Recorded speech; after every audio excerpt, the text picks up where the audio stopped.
Hi, I'm Val Despard, Despard Analytics. I want to walk you through a worksheet that we created to compare a lease versus a purchase. So in this current environment with office values coming down from where they were, especially from an investment perspective, does it make sense for you or your client to consider a purchase instead of a lease? And then how do you compare the two options? Because it's a little bit apples to oranges. So we've created a spreadsheet that it brings everything back to kind of a net present value. Not that that's the end all be all in terms of making a decision, but it's one way to kind of compare the two options. So up here in the spreadsheet, we have some just the basics of the lease. You've got base rent, expense reimbursements.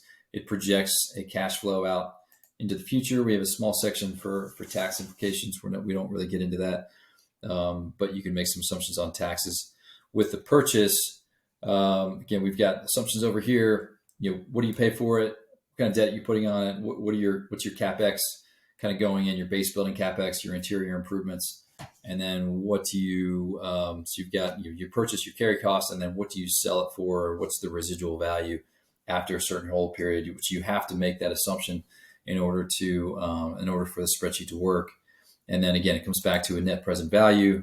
We've got some tax implications here. And we've got a summary sheet here that kind of compares the two options. So anyway, it's a starting point. It's attempting to kind of compare the lease versus purchase on an apples to apples basis, and could be a useful tool for you or your client. All right, thanks.